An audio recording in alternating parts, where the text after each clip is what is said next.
আসসালামু আলাইকুম দর্শক, শুভেচ্ছা নিন। আপনাদের সবাইকে স্বাগত জানাচ্ছি আমি কনক সারোয়ার আজকের অনুষ্ঠানে। দর্শক, শিরোনাম দেখে বুঝতে পারছেন, শহীদ শরীফ ওসমান হাদির মৃত্যুর 1 মাস পূর্ণ হবে আর 3 দিন পরে, 18ই জানুয়ারি। আহ, তিনি 12ই ডিসেম্বর গুলিবিদ্ধ হয়েছিলেন, মানে মৃত্যুবরণ করেছেন 18ই ডিসেম্বর। আহ, সে হিসেবে আর 3 দিন পরে পূর্ণ হবে তার পৃথিবী ছেড়ে চলে যাওয়ার 30 দিন। এর মধ্যে গত 12ই জানুয়ারি পুলিশ একটি চার্জশিট দিয়েছে।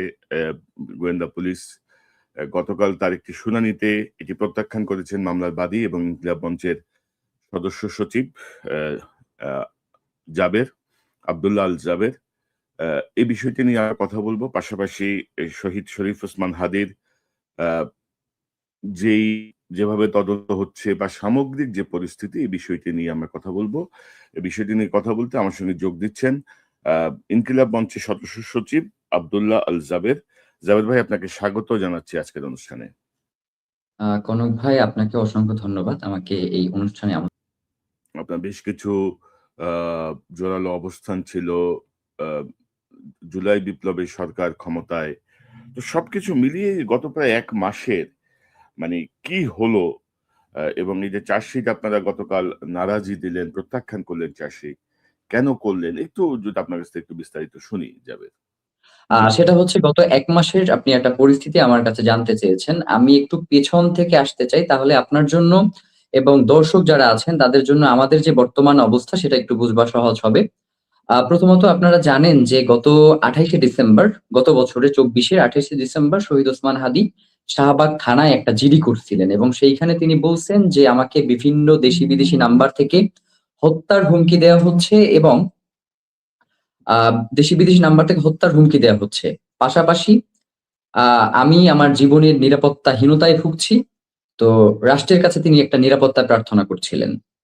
তো আমরা যখন তার এই শাহাদাতের ঘটনা ঘটলো, এরপরে আমরা থানায় গিয়ে যোগাযোগ করেছি। তারা আমাদেরকে জানিয়েছে যে শহীদ ওসমান হাদি শাহবাগ থানায় কোনো জিডি করে নাই। তো আমাদের হচ্ছে স্পেসিফিক ডেট খেয়াল ছিল না। আমাদের শুধু মনে ছিল যে আমরা ডিসেম্বরে এই জিডিটা করেছি এবং এই জিডি করবার সময় সাথে ঝুমা এবং আমি ছিলাম ওসমান হাদির সাথে। তো পরবর্তীতে আমরা জিডির একটা কপি খুঁজে পেয়েছি এবং যখন এইটা শাহবাগ থানা, এবং শাহবাগ থানা এটা পুরো মাস খুঁজেছে ডিসেম্বর, কিন্তু এরপরেও তারা জিডির কোনো কপি পায় নাই। পরবর্তীতে যখন আমরা গিয়ে তাদের কাছে এই জিডির কপিটা দিলাম, তখন তারা স্বীকার করেছেন যে না, শহীদ ওসমান হাদি শাহবাগ থানায় একটা জিডি করেছিলেন।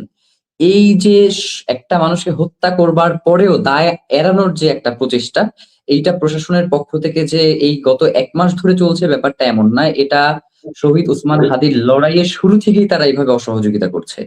এবং আপনি হয়তো আরেকটা জিনিস অবাক হবেন যে প্রশাসনের পক্ষ থেকে শহীদ ওসমান হাদি যেদিন গুলি করা হয় সেই দিন রাত 12টার সময় আমাকে জিজ্ঞেস করা হয় ফোন করে যে শহীদ ওসমান হাদি যেইখানে গুলিবিদ্ধ হয়েছেন সেই প্লেসটা আমি তাদেরকে চিনাইতে পারবো কিনা, বা হচ্ছে আমাকে তারা ওই রাস্তার সিসিটিভি ফুটেজ চায়। মানে হচ্ছে আমি তাদেরকে রাস্তার ফুটেজ এনে দিব, এরপরে তারা হচ্ছে এটা ইনভেস্টিগেশনে নামবে। এবং আরেকটা জিনিস সেটা হচ্ছে আমাকে বলা হচ্ছে যে মামলা না করবার কারণে তারা নাকি কোনো পদক্ষেপ নিতে পারতেছেন না।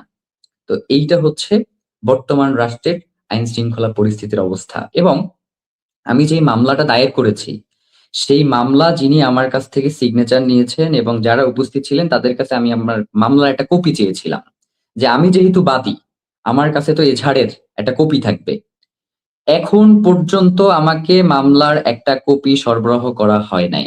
আমি বারংবার যোগাযোগ করেছি এবং প্রয়োজনে আমি যে তাদের সাথে যোগাযোগ করেছি এর প্রুফ আমি আপনাকে হচ্ছে মেসেঞ্জারে বা হচ্ছে যোগাযোগ মাধ্যমে আমি আপনাকে পাঠাতে পারবো। তো এই যে অসহযোগিতাগুলো, এবং আরেকটা জিনিস খেয়াল করেন যে আসামিদের অবস্থান নিয়ে যে একটা অস্পষ্টতা তৈরি, এই বলছে আসামি বাংলাদেশে রয়েছে, এই বলছে আসামি ভারতে পালিয়ে গেছে, আবার বলছে মেঘালয়ে গেছে। ডিবির মতো একটা সংস্থা সে সংবাদ সম্মেলন করে বলছে যে শহীদ ওসমান হাদির এই খুনের সাথে জড়িত এমন 2 জনকে মেঘালয় পুলিশ গ্রেফতার করেছে। পরবর্তীতে মেঘালয় পুলিশ আবার সংবাদ সম্মেলন করে বলছে যে তারা এই ধরনের কাউকে গ্রেফতার করে নাই। এবং আপনাকে আরেকটা জিনিস আমি জানাতে চাই যে চার্জশিট নিয়ে যে তালবাহানা, আপনারা জানেন যে 12 তারিখে শহীদ ওসমান হাদির যে চার্জশিট সেটা আদালতে দাখিল হয়েছে। এর পূর্বে আমাদেরকে ডিএমপি কমিশনার এবং সৈয়দ রেজওয়ানা পরিবেশ যে উপদেষ্টা উনি আসছিলেন শাহবাগে আমাদের আন্দোলনের সময় এবং ওনারা বলেছেন যে 7 তারিখের মধ্যে ওনারা চার্জশিট দাখিল করবেন। ওনাদের কাজ হচ্ছে 90% হয়ে গেছে, 10% বাকি আছে। তো এরপরেও আমরা বলেছি যে এটা তো আসলে দীর্ঘ সময়, 10% এর জন্য তো আপনাদের এত সময় লাগবার কথা না। এরপরেও তদন্তের খাতিরে আমরা হচ্ছে তাদেরকে পূর্ণ সময়টা দিয়েছি। তো এই চার্জশিট তারা হচ্ছে 6 তারিখে সংবাদ সম্মেলন করে এই চার্জশিটের বিষয়ে তারা একটা সংবাদ সম্মেলন করে এবং সংবাদ সম্মেলনে তারা চার্জশিটটা প্রকাশ করে। কিন্তু এই চার্জশিট প্রকাশের ক্ষেত্রে আমাদের সাথে কোনো ধরনের তারা যোগাযোগ করে নাই। এমনকি আমরা জানতামও না যে 6 তারিখে এই চার্জশিটের ব্যাপারে সংবাদ সম্মেলন করে আরকি মিডিয়াকে জানানো হবে। তো এই যে অসহযোগিতাগুলো এবং চার্জশিট দাখিলের পরে 12 তারিখ যখন আদালতে চার্জশিটটা দাখিল হয়, তখন আমরা ইনকিলাব মঞ্চের পুরো টিম আদালতে গিয়েছি। তারা আদালত থেকে বলছে যে চার্জশিট এখন পর্যন্ত এসে পৌঁছায় নাই। আবার ডিবি বলছে যে আমরা চার্জশিট পৌঁছাই দিছি। এইটা করছে তারা মোটামুটি 4:45 পর্যন্ত। এরপরে আমরা বলেছি যে আমরা কোনো খাবারও খাবো না এবং যতক্ষণ পর্যন্ত চার্জশিট আমাদের কাছে হস্তান্তর না করা হবে ততক্ষণ পর্যন্ত আমরা এখান থেকে এক পাও নড়বো না। পরবর্তীতে রাত 10:45 সময় সেই চার্জশিট নিয়ে আমরা হচ্ছে বাসায় ফিরি। তো এই যে সার্বিক যে অসহযোগিতাগুলো করা হয়েছে এইটাকে কোনোভাবেই মানে গুরুত্বহীন ভাববার কোনো বিষয় না। রাষ্ট্র এক্ষেত্রে পূর্ণ অসহযোগিতা করছে এবং পুরো এই হত্যাকাণ্ডের ঘটনাকে আড়াল করবার জন্য তারা নানান ধরনের প্রচেষ্টা চালিয়ে যাচ্ছে। তো এরপরে আ আসি মামলার বিষয়ে। তো এর মধ্যে যদি আপনার যদি কোনো প্রশ্ন থাকে সেটা আমাকে একটু কাইন্ডলি করে নেন। এরপরে আমি মামলার আলাপের ভিতরে যেতে চাই। না মানে রাষ্ট্র কেন অসহযোগিতা করবে? রাষ্ট্র তো ধরেন কোনো রাজনৈতিক রাষ্ট্র না। রাষ্ট্রের কোনো রাজনৈতিক সুবিধা-অসুবিধা নাই এখানে। তো রাষ্ট্র ধরেন প্রথমত শরীফ ওসমান হাদির বা বিপ্লবীদের নিরাপত্তা দিতে ব্যর্থ। মানে ওভারঅল একটা টোটাল ফেইলিউর এই ইউনূস সরকারের আমি যদি বলি। তো সেটাই কি কারণ মনে করেন বা রাষ্ট্র কেন ইয়ে করবে না আপনি মনে করছেন? আচ্ছা, জানাজার দিনে আপনারা সম্ভবত ডক্টর মোহাম্মদ ইউনূস যে ভাষণটা দিয়েছেন সেটাও অনেকবার খেয়াল করেছেন। তো আমাদের কাছে মনে হয়েছে ডক্টর ইউনূস তার জীবনে কোনো ভাষণে তাকে এতটা অসহায় এবং অসংলগ্ন মনে হয় নাই। তিনি এক কথা ৩ বার করে বলছিলেন এবং তিনি বলছিলেন যে, "আমরা ওসমান হাদিকে ধারণ করতে চাই।" কিন্তু একবারের জন্যও তিনি ওই ভাষণে বললেন না যে, "আমরা ওসমান হাদিকে যারা হত্যা করেছে তাদের বিচারটা আমরা নিশ্চিত করব, এইটা আপনাদেরকে কথা দিলাম।" মানে রাষ্ট্রের যখন সর্বোচ্চ পদের ব্যক্তি যিনি, তার পক্ষ থেকে যখন আরকি শুধুমাত্র ধারণ করবার কথা বলা হয়, বিচারের ব্যাপারে তার কোনো কথা থাকে না। তখন আসলে সেই ক্ষেত্রে একজন সাধারণ জনগণ হিসেবে আসলে রাষ্ট্রের কাছে আমরা কতটা অসহায়, এটা তো আসলে তার বক্তব্যের মধ্য দিয়েই প্রকাশ পায়। যেখানে রাষ্ট্রপ্রধান নিজে অসহায়ত্ব ফিল করতেছে, সেখানে আসলে আমি বা আপনি আসলে সেই রাষ্ট্রের কাছে কতটা গুরুত্বপূর্ণ এটাও আসলে প্রশ্ন থেকে যায়। তো আপনারা চার্জশিট প্রত্যাখ্যান করলেন কেন? চার্জশিটে কি পেয়েছেন আচ্ছা, আপনারা? চার্জশিটের ক্ষেত্রে যেইটা আপনার চার্জশিটটাকে পুরোটা দেখানো হয়েছে একটা সাধারণ খুন হিসেবে। মানে রাস্তাঘাটে যে বিভিন্ন ধরনের কোন্দলের মধ্যে যে খুনগুলো হয় না? এমন একটা খুন হিসেবে এই চার্জশিটটা পোট্রে করা হয়েছে। এখানে বলা হয়েছে যে শহীদ ওসমান হাদি আওয়ামী লীগের বিপক্ষে মাঝে মধ্যে যে বক্তব্যগুলো দিতেন, যার কারণে তারা ক্ষিপ্ত হয়ে এই হত্যাকাণ্ডের মতো ঘটনা ঘটিয়েছে। এবং তারা এই মামলায় যাকে গুলির ইন্ধনদাতা হিসেবে নিয়ে এসেছেন যেই বাপ্পি, ওয়ার্ড কমিশনার, পুরো চার্জশিটে এই ওয়ার্ড কমিশনারের সাথে যারা খুন করেছে তাদের তো একটা যোগসূত্র থাকবে। কোন ধরনের যোগসূত্র তারা এই চার্জশিটে দেখাতে পারে নাই। মানে একদম ধরে এনে একটা কলাগাছকে এই চার্জশিটের মধ্যে বসিয়ে দেওয়া হয়েছে। এরপরে আপনাকে আরেকটা জিনিস আমরা ইনফর্ম করতে চাই। সেটা হচ্ছে আপনার এই যে শত কোটি টাকার একটা লেনদেন হয়েছে, টাকার কথা তারা উল্লেখ করেছে। কিন্তু কোন পারপাসে, কি ইস্যুতে এই টাকার লেনদেন হয়েছে, কারা তাদেরকে এই টাকা পয়সাগুলো দিল এবং এই যে এই চেকগুলোর আসলে রহস্যটা কি? মানে কোন প্রক্রিয়ার মধ্য দিয়ে তার কাছে এত শত কোটি টাকার চেক আসলো? এর কোনো ব্যাখ্যা, তদন্ত এর মধ্যে নাই। মানে এটা পুরোপুরি এই ইসের মধ্যে এড়িয়ে যাওয়া হয়েছে। এবং আরেকটা জিনিস যেটা ঘটনার সূত্রপাতটা করাই হয়েছে হচ্ছে ফয়সাল করিম মাসুদকে দিয়ে। মানে এর পূর্বে এই খুনের কারা পরিকল্পনা করেছে, কারা এই খুন করতে সহায়তা করেছে এবং পরবর্তীতে খুনিদেরকে কারা সেফ এক্সিট দিয়েছে, এর কোনো সুষ্ঠু প্রতিবেদন এই চার্জশিটের মধ্যে নাই। তো আমরা ইনকিলাব মঞ্চের পক্ষ থেকে এবং আরেকটা জিনিস যেটা সেটা হচ্ছে কবিরের যেই কানেকশনটা। এখানে মামলার একজন অন্যতম আসামি যে কবির, যিনি গ্রেফতার আছেন, তাকে শুধু খুনি প্রক্রিয়ায় জড়িত থাকার ব্যাপারে গ্রেফতার করা হয়েছে। অথচ এই কবির কিন্তু আমাদের ইনকিলাব কালচারাল সেন্টারেও এসেছেন এবং তাকে এই প্ল্যানের কোনোভাবেই অংশ করা হয় নাই। তো এটাকেও আমরা প্রচন্ড সন্দেহের চোখে দেখি যে তাদেরকেও একটা আড়াল করবার একটা প্রচেষ্টা করা হয়েছে। আবার আরেকটা জিনিস আপনি দেখেন, ফিলিপের যেই ২ জন সহযোগীর কথা বলা হচ্ছে, যাদেরকে পুলিশ গ্রেফতার করেছে, এখন পর্যন্ত এই সহযোগীদের কাছ থেকে কোন ধরনের তথ্য তারা বের করতে পারে নাই যে এই আসামি দেশে আছে নাকি বিদেশে পালিয়ে গেছে। পুরো চার্জশিটটাতে এবং আরেকটা জিনিস যেটা এই যে সামিহা, ফয়সাল করিম মাসুদের যে স্ত্রী, এই সামিহার সাথে যে সিঙ্গাপুরে যে জাহাঙ্গীর কবির মাধ্যমে জাহাঙ্গীর কবির নানকের যে একটা বৈঠক হয়েছে এই খুনির, এই পুরো প্রক্রিয়াটা তারা এড়ায় গেছে। এবং আরেকটা জিনিস যেটা সবথেকে গুরুত্বপূর্ণ, আপনি জানেন যে ১২ তারিখে ওবায়দুল কাদের, এই যে আওয়ামী লীগের অন্যতম শীর্ষ সন্ত্রাসী যে ওবায়দুল কাদের, তার চার্জশিট দাখিল হওয়ার কথা ছিল আদালতে ১২ তারিখ। তো এই চার্জশিটের ১ নাম্বার সাক্ষী ছিলেন শহীদ ওসমান হাদী। ১২ তারিখে যেটা দাখিল হওয়ার কথা ছিল, যেই দিন ওসমান হাদীকে গুলি করা হয়েছে। এই পুরো ব্যাপারগুলোর কোনো উল্লেখ এই চার্জশিটের মধ্যে নাই।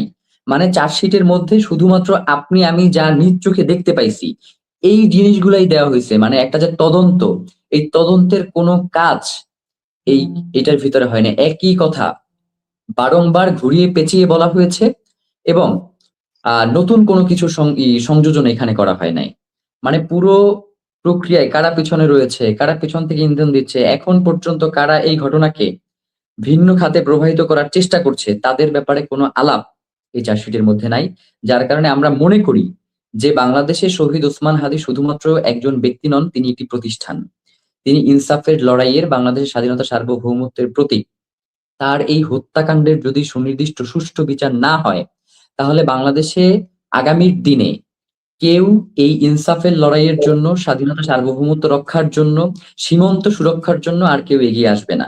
এই মামলাটা যদি কোনোভাবে হেলায় ফেলায় একটা সাধারণ মামলার মতো হয়ে যায়, তাহলে মানুষের যে বিশ্বাস, মানুষের যে আশা আকাঙ্ক্ষা তার বাংলাদেশ নিয়ে, সেখানে সেটা পথভ্রষ্ট হবে এবং তারা আশা হারিয়ে ফেলবে। যার কারণে আমরা ইনকিলাব মঞ্চ এবং তার পরিবার মনে করছি যে কোনোভাবেই এই তদন্ত যেহেতু কোনোভাবেই শহীদ ওসমান হাদীকে যারা খুন করেছে তাদের, এবং আরেকটা জিনিস যেটা সেটা হচ্ছে আপনার যারা খুন করেছে তাদেরকে তো এখন পর্যন্ত গ্রেফতার করে নাই, এবং যাদেরকে গ্রেফতার করা হয়েছে তাদের মধ্যে অনেকে হয়তো দেখা যাবে যে এই ইসের মধ্য দিয়ে বিচারের মুখোমুখি হবেন। কিন্তু আমরা আদালতকে এটাও জানিয়েছি যে শহীদ ওসমান হাদী সবসময় বলতেন যে শত্রুর সাথে ইনসাফ করতে চাই।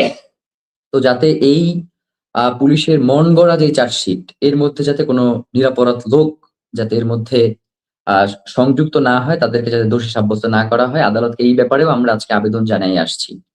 তো এই তো সার্বিক, তো এই যে সার্বিক যে একটা ব্যাপার, এই সার্বিক ব্যাপারে আমার কাছে মনে হয়েছে যে রাষ্ট্র তার যে একজন নাগরিকের উপরে যে দায়িত্ব, এবং সর্বোপরি শহীদ ওসমান হাদী তিনি শুধুমাত্র একজন ব্যক্তি নন, তিনি ইনকিলাব মঞ্চের প্রতিষ্ঠাতা, তিনি ইনকিলাব কালচারাল সেন্টার নামে একটি সাংস্কৃতিক আন্দোলন গড়ে তুলেছেন, তিনি ইনসাফের লড়াই করেছেন, তিনি ঢাকা ৮ এর একজন প্রার্থী। সুতরাং তাকে শুধুমাত্র একজন সাধারণ নাগরিক হিসেবে ট্রিট করলে, এবং একজন সাধারণ নাগরিকেরও তো বিচার পাওয়ার অধিকার রয়েছে। বাংলাদেশে একজন সাধারণ নাগরিকের যে সুষ্ঠু বিচারটা পাওয়ার অধিকার রয়েছে, আমরা চাই যে শহীদ ওসমান হাদীর ক্ষেত্রেও একদম একজন সাধারণ নাগরিক হিসেবেও যদি তারা এই বিচারটা যদি করতে চায়, সেক্ষেত্রেও তো পিছনে কারা রয়েছে তাদেরকে বের করানো রাষ্ট্রেরই দায়িত্ব। আমাদেরকে জানতে চাইছে, আপনাকে আরেকটা ইনফরমেশন দেই। আমাদেরকে জানতে চায় যে আপনাদের পছন্দের কোনো এজেন্সি আছে কিনা যারা এই মামলার তদন্তভার নিবে। তো আমরা রাষ্ট্রকে স্পষ্ট জানিয়েছি যে এইখানে তো আমরা কোনো মেয়ে দেখতে আসি নাই যে অমুক মেয়ে পছন্দ হইলো, অমুক মেয়ে পছন্দ হইলো না, আমরা চলে গেলাম। এটা তো রাষ্ট্রের দায়িত্ব যে শহীদ ওসমান হাদীর হত্যার বিচার তারা নিশ্চিত করবে। এখানে আমাদের পছন্দ করবার আর না করবার কি আছে? রাষ্ট্র যদি মনে করে যে বাংলাদেশের গোয়েন্দা সংস্থা এই তদন্ত করবার সামর্থ্য রাখে না, তাহলে প্রয়োজনে তারা আন্তর্জাতিক যে সকল পেশাদারী এবং নির্ভরযোগ্য গোয়েন্দা সংস্থাগুলো রয়েছে, এফবিআই, স্কটল্যান্ড ইয়ার্ড বা হচ্ছে এমআইটির মতো যে গোয়েন্দা পেশাদারী সংস্থাগুলো রয়েছে, রাষ্ট্র চাইলে তাদের সাহায্য নিতে পারে। এই ব্যাপারে আমাদের পূর্ণ দাবি রয়েছে, এবং আমরা যে দাবিগুলো করেছি এর মধ্যে দেখবেন যে আমরা এই দাবিটাও বারংবার উপস্থাপন করতেছিলাম। এই হচ্ছে সার্বিক পরিস্থিতি। তো ১২ তারিখ, ১২ই জানুয়ারি যদি তার চার্জশিট দিয়ে থাকে, ১২ থেকে আজকের দিন পর্যন্ত বা নারাজি দেওয়ার আগ পর্যন্ত সরকারের কারোর সঙ্গে আপনার কথা হয়েছে কিনা? আপনি রেজওয়ানা হাসান তো আপনাদের সঙ্গে সংহতি প্রকাশ করে গেছেন, জানিয়ে গেছেন। বা আসিফ নজরুলও আপনাদের পক্ষের একটা আছেন বলে আমরা জানি। তো এদের কারোর সঙ্গে কথা হয়েছে কিনা, তারা কি বলছেন? আচ্ছা, প্রথমত হচ্ছে ১২ তারিখ চার্জশিটটা দাখিল হওয়ার পরে আমাদের রাষ্ট্রকে সহায়তা করবার জন্য একটা আইনজীবী প্যানেল গঠিত হয়েছে। তারা রাষ্ট্রের এই আদালতের অনুমতি নিয়েই রাষ্ট্রকে সহায়তা করবার জন্য তারা ২ দিন সময় নিয়েছিল। তো এই ২ দিন সময়ের মধ্যে আমরা রাষ্ট্রের গুরুত্বপূর্ণ ব্যক্তিদের সাথে যোগাযোগ করবার চেষ্টা করেছি এবং আসিফ নজরুলের সাথেও যোগাযোগ করেছি, যিনি এখন বর্তমানে আইন উপদেষ্টা রয়েছেন। তো তাকেও আমরা এই মামলার ব্যাপারে আমরা বলেছি যে, এই চার্জশিটের ব্যাপারে আপনাকে অবশ্যই, মানে যাতে এইখানে কোন ধরনের না হয়। আপনি একটা পদে আছেন, এর বাইরেও একজন নাগরিক হিসেবে আপনার জায়গা থেকেও আপনার এই ব্যাপারে একদম সর্বোচ্চ যতটুকু করবার সুযোগ রয়েছে, আমরা আপনাকে আহ্বান জানাই আপনি এই জায়গাটাকে নিশ্চিত করবেন। তো আমার সাথে বেশ কিছু কথোপকথনও তার হয়েছিল। তো উনি ১ম এ বললেন যে, "এটা তো আদালতের বিষয়। এই ক্ষেত্রে আসলে তার কোন এখতিয়ার নেই।" তো আমরা তাকে প্রশ্ন করেছিলাম যে, "আসলে আইন উপদেষ্টা তো আপনি। তো আপনার কি আসলে সবকিছু অস্বীকার করাটাই হচ্ছে আপনার কাজ কিনা? মানে দায় এড়ানোটাই আপনার কাজ কিনা? আপনার যখনই আপনাকে কোন কিছু বলি যে জামিন যারা দিল তাদের ব্যাপারে আপনার মতামত কি?" বললেন যে, "এটা আদালতের বিষয়।" আবার যখন বললাম যে হচ্ছে এইটার ক্ষেত্রে আপনার কি ভূমিকা চার্জশিটের ব্যাপারে? আমরা চাই যে একদম সুষ্ঠু একটা পূর্ণ আরকি, যেখানে এই রহস্য উদ্ঘাটন এই ধরনের একটা চার্জশিট দাখিল করা হোক। আপনি বললেন এটা আদালতের বিষয়। অথচ আমরা সার্বিক এই যে পুরো সিনারিটা, জানাজা থেকে শুরু করে শহীদ ওসমান হাদির আ গুলিবিদ্ধ হওয়া থেকে শুরু করে আপনাকে তো আমরা পুরো জায়গাতেই দেখেছি। তো সেইখানে তো আপনার আইন উপদেষ্টা হিসেবে এই পুরো জায়গায় কানেক্টেড হওয়ার কোনো প্রয়োজন ছিল না। কিন্তু আপনি তো ছিলেন। পুরো কাঠামোর মধ্যেই এবং সার্বিক জানাজা তত্ত্বাবধান বলেন বা অন্যান্য জায়গায় বলেন। তো সেই ক্ষেত্রে আমার কাছে মনে হয় যে এই বিষয়গুলোতেও আপনার অবশ্যই দায় রয়েছে। কারণ বাংলাদেশের জনগণ জুলাই পরবর্তী যে সরকার গঠন করেছে, সেই জুলাই পরবর্তী সরকারে কারা আসবে, এর মধ্যে একজন তো আপনাকে চিনত। যার কারণে জুলাইয়ের যদি আমাদের যে উপদেষ্টা যারা রয়েছেন, একজনও যদি এই পুরো প্রক্রিয়াটা অস্বীকার করে, আপনার এইখানে অস্বীকার বা দায় এড়ানোর কোনো সুযোগ নাই। কারণ পুরো জুলাই জনতার ম্যান্ডেট নিয়ে এরপরে হচ্ছে আপনারা এই উপদেষ্টা প্যানেল গঠন করছেন বা এই ক্ষমতায় চলে আসছেন। সুতরাং আপনি এখন এইটা আমার দায়িত্ব না, ওইটা আমার দায়িত্ব না, এইটা বইলে আসলে দায় এড়ানোর কোনো সুযোগ নাই। এই ধরনের কথোপকথন আমাদের মধ্যে হয়েছে। এবং এই চার্জশিটের বিষয়টা নিয়ে উনি কিভাবে দেখছেন? সরকার কিভাবে দেখছে চার্জশিটের আ বিষয়টা? আর সরকার ক্ষেত্রে যেই জিনিসটা উনি এই সরকার পুরো এটাকে আদালতের কাছে আরকি, মানে যেহেতু এটা মামলা মোকদ্দমার বিষয় এবং তারা বলেছেন যে এটা আ আদালত নির্ধারণ করবে। এই ক্ষেত্রে তারা কোন ধরনের হস্তক্ষেপ করতে চান না। কিন্তু আমার যতটুকু আরকি আমি জানি না, আপনি আমার হয়তো কারেকশন করে দিবেন। যে নিম্ন আদালত সম্ভবত আইন মন্ত্রণালয়ের অধীনেই আরকি তারা কাজ করেন।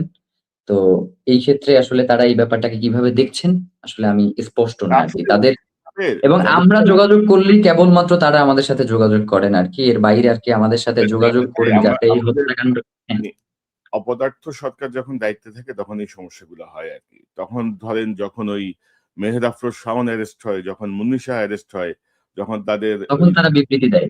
শালী দুলাভাইরা অ্যারেস্ট হয়, শালী বেআইনরা অ্যারেস্ট হয়, তখন আবার তাদের মানে তৎপরতা বেড়ে যায় আরকি। মানে রাইট। ফাইজলামিতে তো শেষ থাকে সবকিছুর। তো আমি এবং ভাই আমাদেরকে বোঝানো হয় যেটা সেটা হচ্ছে তারা সক্ষম না।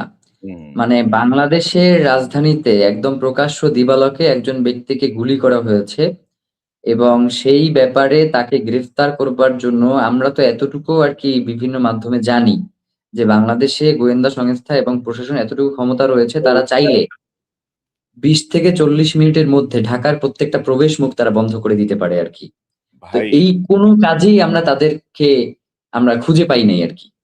এই ঘটনার পরে বা এই গত ১৫-১৬ মাসে এই সরকারে ইউনূসের ২ টা কাজ আমার পছন্দ, মানে একটা কাজ পছন্দ হইছে। একটা হচ্ছে যে জুলাই বিপ্লবের তদন্তটা জাতিসংঘকে দিয়ে করানো। নাইলে কিন্তু এই জি। বিপ্লবটা ধ্বংস হয়ে যাইত। মানে বলত যে এটা ম্যানিপুলেটেড। আর উনি কিন্তু আ হাদি গুলিবিদ্ধ হয়েছেন দুপুর বেলায়। উনি কিন্তু রাতের বেলায় সকল বাহিনী প্রধানকে ডেকে উনি একটা কথাই বলেছেন, হত্যাকারী যেন পালাতে না পারে। তার মানে তার কাছে একটা আভাস ছিল অথবা তিনি অনুমান করছিলেন। কিন্তু তারপরেও কিন্তু বর্ডার ক্রস করার এরকম বিভিন্ন তথ্য আসছে। যদিও এগুলো নিয়ে নানা রকমের ধোঁয়াশা আছে। তো আমি অন্য প্রসঙ্গে যাচ্ছি, তার আগে দর্শকদেরকে একটা তথ্য দেখাতে চাই। আ দর্শক, আমি আজকে গতকাল আ ভোরেই বলা চলে ৬ ঘন্টা আগে একটা আ জরিপ দিয়েছিলাম। আ প্রায় ৮,৫০০ মানুষ গত ৬ ঘন্টায় যোগ দিয়েছেন। শহীদ ওসমান হাদির হত্যার বিচার কি হবে? এর মধ্যে হ্যাঁ বলেছেন ২৩%, না বলেছেন ৩২% এবং একটি অপশন ছিল যথারীতি নাটক চলবে, এটি বলেছে ৪৩% এবং মতামত নেই বলেছেন ১% মানুষ। অর্থাৎ অর্থাৎ সাধারণ মানুষরাও বিশ্বাস করেন নাটক চলবে। যেটি আমরা রাজনৈতিক আমলে দেখতে পাই, সেই নাটকেরই পুনরাবৃত্তি হবে, না হলে পুলিশ কিভাবে বলে যে আপনাদের পছন্দের তদন্ত সংস্থা আছে কিনা? এই জাবেদ যেটিকে বলছিলেন আমরা কি না, মেরে এটা পুলিশ বলে না, এটা আদালত বলছে ভাই। আদালত বলছে। সো এটা কি মানে এটা তো ধরুন একদম ফাজলামো ছাড়া তো আর কিছু না, তাই না? জি, ফাজলামো না? রাষ্ট্র সিদ্ধান্ত নেবে যে সর্বোচ্চ কোন বাহিনী দিয়ে করব। প্রয়োজনে আমি বাইরে থেকে হায়ার করব। মানে গুরুত্বটা আসলে মুখে, মুখে হয়ে যায়, বাস্তবে হয় না। তো একটি প্রশ্ন সবার মু এ মা মানে মুখে বা সবার মনে যে এই ফয়সল কিভাবে যুক্ত হলো আপনাদের সাথে? এই যে খুনি আচ্ছা, ফয়সল কিভাবে ওকে। ইনকিলাব মঞ্চের অফিসে গেল বা আপনারা কিভাবে তার করার প্রসেসটা কি ছিল আপনাদের সাথে? আচ্ছা, প্রথমত যেইটা সেটা হচ্ছে মানে ফয়সাল ১ম ৪ তারিখে আসে ইনকিলাব কালচারাল সেন্টারে। তো ওই সময় আমি ছিলাম না। তবে ৫ তারিখে যখন সে দুদকের সামনে যায়, তখন তার সাথে আমার দেখা হয়েছে এবং যেহেতু আগের দিন শহীদ ওসমান হাদির সাথে তার কথোপকথন হয়েছে, যার কারণে পরের দিন আমি তাকে গিয়ে দেখেছি। আমার একটু দেরি হয়েছে যেতে। আমি গিয়ে দেখেছি যে সে শহীদ ওসমান হাদির পাশেই দাঁড়িয়ে আছে আরকি। তো যার কারণে আমার নতুন করে তাকে নিয়ে আরকি আমার আরকি কথা বলবারই ছিল না। এরপরেও আমাদের টিমের একজন সদস্য সিয়াম সে বলেছে যে, "ভাই তার তো যেই বডি ল্যাঙ্গুয়েজ বা তার যেই চেহারা এটা দেখে তো আমাদের আমরা যে লড়াইটা করি, এর সাথে তো কোনোভাবেই কানেক্টেড না। কানে দুল, হাতে ট্যাটু বা হচ্ছে দেখতেই একটু কেমন যেন। কপালে দাগ-টাগ আছে।" তো ও আমাকে এই ব্যাপারটাই করেছিল। তো পরবর্তীতে আমরা দেখছি যে ওসমান হাদি ভাইয়ের সাথে সে কথা বলছে এবং হচ্ছে ভাইও এটাকে খুব নরমালি সাধারণত ওসমান হাদি ভাই সাধারণত অপরিচিত যদি কোনো লোক আসে তাদের ক্ষেত্রে আমাদের সাথে যেই কাজটা করতেন, সেটা হচ্ছে তিনি প্রথমত আ আমাদেরকে পাশে ডাইকা নিতেন যাতে তার পাশে তারা না বসে আরকি। তো আমাদেরকে ডাইকা নিয়ে বলতেন যে, "তুমি এইখানে বসো, তুমি এই পাশে বসো।" এই ধরনের একটা জিনিস তিনি মেইনটেইন করতেন। তো তার ক্ষেত্রে আমরা এই ব্যাপারটা দেখি নাই। আর 2nd যেইটা সেটা হচ্ছে খুনিরা প্রবেশের আগেও খুনিদের সঙ্গীরা কিন্তু আরো আগেই প্রবেশ করেছে। মানে খুনি তো প্রবেশ করেছে ৪ তারিখ। আমরা আমাদের সিসিটিভি ফুটেজ আ এবং হচ্ছে ওই খুনির সাথে আরো বেশ কিছু লোকের ছবি দেখে আমরা আইডেন্টিফাই করেছি যে তাদের সাথে এমন একজনকে আমরা এর আগেও অনেকবার দেখেছি যে হচ্ছে দাড়ি টুপি পরে, পাঞ্জাবি পরে এরপরে সেন্টারে আসতো। এবং সেন্টারে সাধারণত যেহেতু আমরাও হচ্ছে মাদ্রাসা ব্যাকগ্রাউন্ডের, শহীদ ওসমান হাদিও ছিলেন মাদ্রাসা ব্যাকগ্রাউন্ডের। তার কারণ যার একটা সফট কর্নার সবসময়ই ছিল আরকি। তো তাদেরকে আমরা কখনোই সন্দেহের দেখি নাই। এমনকি যখন আরকি গুলিটা হয়েছে তারপরে আমরা তাদের প্রোফাইল ঘাঁটতে গিয়ে দেখলাম যে এই লোককে তো আমরা এর আগেও বহুবার দেখেছি। তার মানে এই যে পুরো খুনি চক্রটা তারা যে শুধুমাত্র ৪ তারিখে প্রবেশ করেছে ব্যাপারটা এমন না। তারা প্রবেশ করেছে এরও অনেক আগে। মানে ২-৩ মাস আগে থেকেই তারা সেন্টারে আসা যাওয়া করছে এবং এটা যে পুরো পরিকল্পিত একটা খুন, এটা মূলত তাদের ওই যে তাদের সাথে যাদের চলাফেরা তারা যখন এসে এখানে অবস্থান করেছে এবং বিভিন্ন সময়ে তারা এটাকে পর্যবেক্ষণ করেছে এর মাধ্যমে প্রমাণিত হয়। তো যার কারণে আমাদের ওইটাও সন্দেহ ছিল না এবং ৫ তারিখেও শহীদ ওসমান হাদি এই খুনিদের সাথেই ঝিল মসজিদে গিয়েছিলেন। আমাদের ক্ষেত্রে যে জিনিসটা সেটা হচ্ছে আমরা তো ইনকিলাব কালচারাল সেন্টার যেটা চালাই, এটা তো পাবলিক আ এ লাইব্রেরির মতো যেখানে সবাই এসে এখানে বসতে পারে, আলাপ করতে পারে এবং শহীদ ওসমান হাদির ক্ষেত্রে যে জিনিসটা ছিলেন তিনি প্রচন্ড মিশুক প্রকৃতির মানুষ এবং তিনি একদম সমাজের যাদেরকে আমরা নিম্নবিত্ত বলি এবং উচ্চবিত্ত এদের মাঝে কোনো ফারাক তিনি কখনোই পছন্দ করতেন না।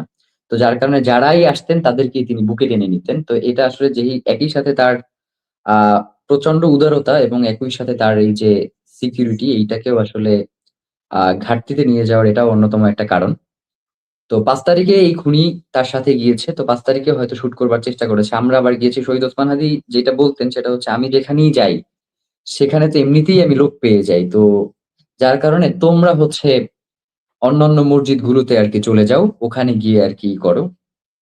তো এই পুরো সুযোগটা ওরা অবজার্ভ করে এরপরে আরকি যখন ওদের সুযোগ এসেছে ওরা এটাকে একদম পরিপূর্ণভাবে মানে কাজে লাগাইছে আরকি। স্পেসিফিক কাউকে পাওয়া যায় নাই ওরকম যে ইন্ট্রোডিউস করাই দিছে বা যে ইন করতে সহায়তা করছে ওরকম কিছু আপনাদের ইয়েতে না, আসে নাই? এখন পর্যন্ত এইটাই করায় নাই। আমরা হচ্ছে আদালতের কাছে শহীদ ওসমান হাদি যে ফোন ২ টা ব্যবহার করতেন, সে ২ টা আমরা হচ্ছে ডিবি পুলিশের কাছে হস্তান্তর করেছি। এই মুহূর্তে সেটা আদালতে আছেন এবং আজকে আমরা হচ্ছে আদালতের কাছে ফোন ২ টা চেয়েছিলাম। তো তারা বলেছে যে পুনঃ তদন্তের যেহেতু আবেদন করা হয়েছে, অধিকতর তদন্তের স্বার্থেই হচ্ছে ফোন ২ টা তাদের কাছেই সংরক্ষণ করতে হচ্ছে। যার কারণে আদালত আমাদেরকে ফোন ২ টা দেয় নাই। তো আমার কাছে মনে হয় যে যেহেতু শহীদ ওসমান হাদীকে তো আমরা সবসময় দেখতাম বা তার সাথেই সবসময় চলাফেরা করতাম। তো আমরা যে জিনিসটা জানতাম না বা যে জিনিসটা আমরা কেউই আরকি ওয়াকিবহাল না আরকি, সেটা সম্ভবত তার ফোনটাকে যদি একদম ফরেনসিক করে প্রত্যেকটা তথ্য উদ্ঘাটন করা হয়, সেটা বেরিয়ে আসবার একটা সম্ভাবনা রয়েছে। এবং আমরাও এটা মনে করি যে হয়তো এমন কেউ রয়েছে যাকে শহীদ ওসমান হাদী একদম যেটাকে বলে ব্লাঙ্ক চেক দিতেন। এই ধরনের কেউ হয়তো এটার পেছনে থাকতে পারেন। আমরা নিশ্চিত না। কিন্তু থাকতে পারেন। এমনটা আমরা আশঙ্কা বোধ করছি। তো যার কারণে আমাদের কাছে মনে কারণ শহীদ ওসমান হাদী আমাদের পুরো টিমের সাথে বসে এরপরে সিদ্ধান্ত গ্রহণ করতেন এবং আমাদেরকে না জানাইয়া উনি কখনোই একা কোনো একটা সিদ্ধান্ত গ্রহণ করতেন না। অন্তত ২-৪ জন যারা নির্দিষ্ট ছিলেন শহীদ ওসমান হাদীর ভাই, এরপরে হচ্ছে জুমা, আমি, তার ওয়াইফ অন্তত এদেরকে বলে রাখতেন। কিন্তু আমাদের কারো কাছেই উনি কোনো ধরনের তাদের সাথে যে যোগসূত্র বা এই ধরনের কোনো আলাপ দেন নাই। তো সবথেকে ব্যাপার যেটা সেটা হচ্ছে আ শহীদ ওসমান হাদী যখন আরকি আপনার ওই মসজিদ থেকে যায় এবং পরবর্তী যখন লিফলেট বিতরণ করছিলেন, তখন আমাদের এক ভাই উনি হচ্ছে শহীদ ওসমান হাদীর সাথেই থাকেন এবং ছবি-টবি তুলেন আরকি। তো উনি ছবি তুলতে যাওয়ার সময় খুনীরা ১ম এ না করছে যে, "ছবিটা তুইলেন না।" তো এরপরে ওরা হচ্ছে ছবিটা তুলে ফেলছে। তো শহীদ ওসমান হাদীও পরে বলছে যেহেতু তারা না করতেছে, ছবি তুইলো না। তো এটাকে একটা মনে করতে পারি যে আমরা হচ্ছে তার প্রচন্ড সরলতা এটা হতে পারে। যে তিনি প্রচন্ড মিশুক এবং সরল মানুষ ছিলেন। যার কারণে এটা না করতে পারেন। অথবা এমন কেউ তাকে তাদের সাথে পরিচয় করিয়ে দিয়েছেন। যার কারণে হয়তো সিকিউরিটি পারপাস এই উনি হয়তো এই ছবিটা তুলতে নিষেধ করছিলেন। এমনটা হতে পারে আমরা নিশ্চিত না। মানে তো আমরা কাউকেই এই ব্যাপারে করছি না। তো এই শহীদ শরীফ ওসমান হাদীর এই যে উম এই ঘটনার বিচার বা আপনাদের যে আন্দোলন চলছে, ইনসাফের যে আন্দোলন চলছে, আপনাদের সাথে শীর্ষ রাজনৈতিক দলগুলোর কি যোগাযোগ হয়েছে? যেমন বাংলাদেশ জাতীয়তাবাদী দলের কথা যদি বলি বা জামাত ইসলামের কথা যদি বলি বা অন্যান্য রাজনৈতিক দলগুলো, তাদের ব্যাপারে আপনার পর্যবেক্ষণ মূল্যায়নটা একটু শুনতে চাই। আচ্ছা, প্রথমত যারা আ বাংলাদেশের যে সকল রাজনৈতিক দলগুলো রয়েছে, আমরা মোটামুটি যারা বৃহৎ দলগুলো রয়েছে, যারা আন্দোলন সংগ্রাম এর মধ্য দিয়ে ১৭ বছর কাটিয়েছে এবং ক্ষুদ্র যে দলগুলো রয়েছে প্রত্যেকের কাছেই আমরা আ যাওয়ার চেষ্টা করেছি, তাদের সাথে যোগাযোগ করবার চেষ্টা করেছি এবং বিভিন্ন রাজনৈতিক দলের সাথে যোগাযোগও করেছি। কিছু রাজনৈতিক দল আমাদের সাথে যোগাযোগ করেছেন এবং কিছু দল আমাদের রাজনীতি ইসের সাথে যোগাযোগ করেন নাই। বিভিন্ন সমস্যা দেখিয়েছেন যে এই মুহূর্তে আসলে যোগাযোগ করা সম্ভব হচ্ছে না। এই টাইপের বেশ কিছু কথাবার্তাও তারা বলেছেন। তো তারা আরকি আমাদেরকে আরকি যেটা আরকি এখন বলতেছেন সেটা হচ্ছে আমাদের মাথায় হাত দিয়ে দোয়া করে দিচ্ছেন যে, "আল্লাহ তোমাদের সহায় হোক।" এরপরে হচ্ছে ইনশাআল্লাহ শহীদ ওসমান হাদীর হত্যার বিচার হবে।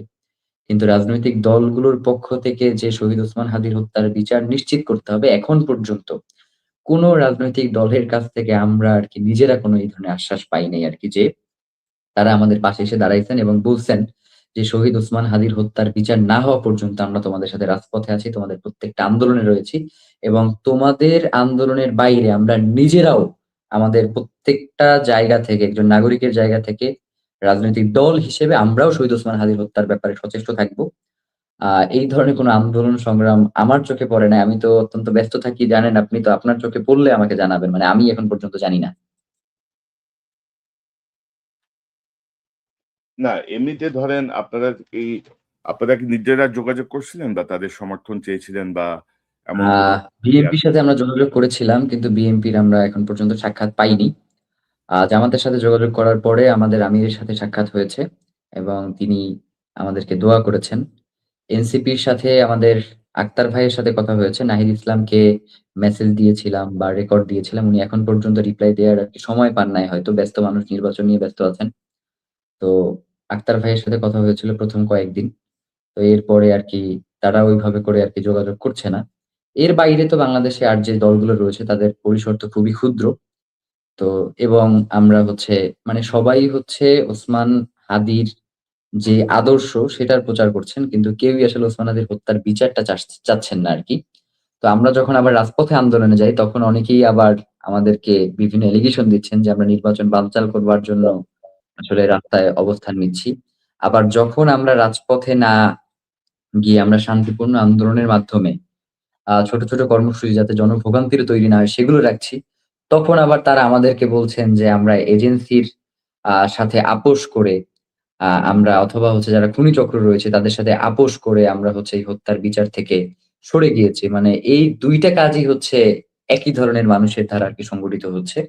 তো যেটা আসলে তবে আমরা এতটুকু আরকি আমাদের ইনকিলাব মঞ্চের পুরো টিম মানে জি। পুরো বাংলাদেশের জনগণ তো এই মুহূর্তে আমাদের সঙ্গে রয়েছেন। কিন্তু পুরো বাংলাদেশের জনগণ যদি কেউ আমাদের সঙ্গে নাও থাকেন, এরপরেও আমরা পুরো টিম শহীদ ওসমান হাদির হত্যার বিচার না হওয়া পর্যন্ত আমরা আমাদের জায়গা থেকে বিচারের জন্য যা, যা করা দরকার আমরা সেটা করব। এবং আরেকটা জিনিস বলা হয় যে সরকার থাকবে না, সরকার পড়ে যেতে পারে। আমি জানাইতে চাই যে জুলাইয়ের সরকার বলে না? যখনই তাদেরকে ধরা হয় যে আপনারা তো কোন নির্বাচিত সরকার না। তখন তো সে দায় এড়ায় জুলাইয়ের সরকার বলে। এই যে জুলাইয়ে এতগুলো মানুষকে হত্যা করা হলো, গুম-খুন করা হলো, এই সরকার ক্ষমতায় আসবার পরে আসলে তাদের সাথে বসে আসলে তারা কি সিদ্ধান্ত গ্রহণ করেছেন বা তাদের হত্যার বিচারের ব্যাপারে তারা এখন পর্যন্ত কি, কি পদক্ষেপ গ্রহণ করেছেন? নির্বাচনের তারিখ যখন ঘোষণা করলেন, তখন কি শহীদ পরিবারের সাথে একবারও এই সরকার বসবার চেষ্টা করেছেন বা তাদেরকে জানানোর চেষ্টা করেছেন কিনা? যে শহীদ এই যারা শহীদ হয়েছেন জুলাইয়ে, তাদের বিচার তিনি নিশ্চিত করবেন নির্বাচনের সাথে, সাথে এই ধরনের কোনো আশ্বাস তাদেরকে দিয়েছেন কিনা? মানে সরকার যদি মনে করে যে পুরো বাংলাদেশে যারা রাজনৈতিক দল রয়েছে, তারাই শুধুমাত্র তাকে ক্ষমতায় নিয়ে আসছে। আমি সরকারকে একটা জিনিস জানাইতে চাই, হাসিনার আমলে বাংলাদেশের কোনো রাজনৈতিক দল তারা এই হাসিনার বিপক্ষে তারা সাংগঠনিকভাবে ওইভাবে অবস্থান গ্রহণ করেন নাই। যেইটা সাধারণ জনগণ নিজ জায়গা থেকে এসে অবস্থান গ্রহণ করেছেন এবং সাধারণ জনগণের কথা কি বলবো? মানে হচ্ছে আপনার ৩ তারিখ বা ৪ তারিখের আগ পর্যন্ত আমার তো দেখবারও প্রয়োজন হয় নাই যে এই আন্দোলনে কারা আরকি এটা লিড দিচ্ছেন। নাহিদ ইসলাম দিচ্ছেন না অন্য কেউ দিচ্ছেন সেটা আমাদের প্রয়োজনই মনে করিনি। আমরা মনে করেছি যে এই আন্দোলনটা বাংলাদেশের জন্য দরকার। সেই জায়গা থেকে আমরা আন্দোলন করেছি। সুতরাং সরকার যদি মনে করে যে এনসিপির মানেই হচ্ছে ছাত্র জনতা।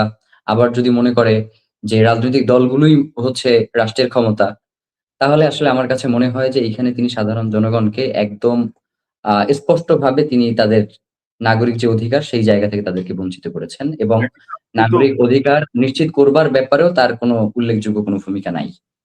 কিন্তু জাবেদ আপনি হুম, যেটি বলছিলেন ধরেন ছাত্র আন্দোলনের নেতৃত্বে ছিলেন বা হুম, মুখ্য ভূমিকা পালন করেছেন এমন ৩ জন মানুষ কিন্তু সরকারে ছিলেন। জি, নাহিদ ইসলাম, মাহফুজ এবং আসিফ। তো আ জি।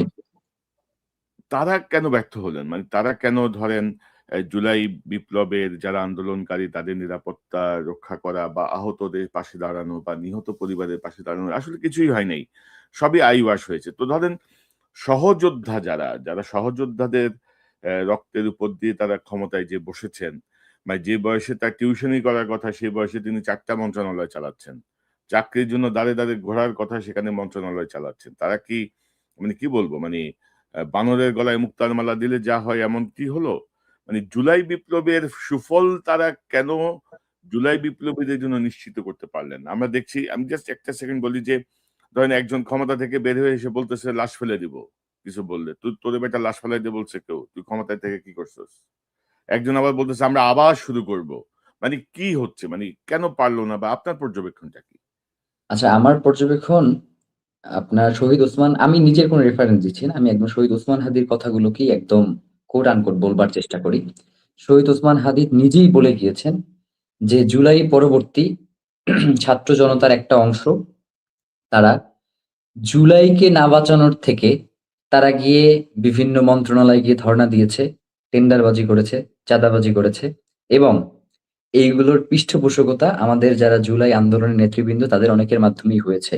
এবং শহীদ ওসমান হাদির জীবদ্দশাই বারংবার বলেছে যে, "তোমাদের বিরুদ্ধে যে এই ধরনের অ্যালিগেশন গুলো নিয়ে আসা হচ্ছে, এগুলা সুস্পষ্ট প্রমাণ যে তোমরা যে এটার সাথে জড়িত না সেটা দাও। অন্যথায় কারা তোমাদেরকে এই তোমাদেরকে এইখানে ক্লেইম করা মানে হচ্ছে পুরো ছাত্র জনতাকে এই জুলাইকে নাই করে দেয়ার প্রচেষ্টা। সুতরাং তোমরা কেন এই দায়ভার নিচ্ছ? তোমরা এই ব্যাপারটাকে পরিষ্কার করছো না কেন?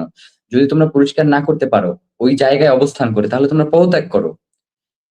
সে বারংবার হচ্ছে এই আবেদনগুলো আমাদের যারা ছাত্রদের মধ্য থেকে উপদেষ্টা হয়েছেন তাদেরকে বারংবার জানিয়েছেন। কিন্তু তারা ক্ষমতায় থাকা অবস্থায় এই ব্যাপারগুলোকে কোনোভাবেই আমলে নেন নাই এবং তারা ছাত্র জনতার যেই নিরাপত্তা, এই যে জুলাইয়ের যে জনতার যে নিরাপত্তা, এই নিরাপত্তা নিশ্চিত করতে তারা একদম পুরোপুরিভাবে ব্যর্থ হয়েছেন এবং তারা মূলত নিজেদের যেই দল, এই দল গঠনের বাইরে বাংলাদেশের জুলাই জনতার জন্য আ খুব একটা কাজ করে যেতে পেরেছেন বলে আমি মনে করছি না।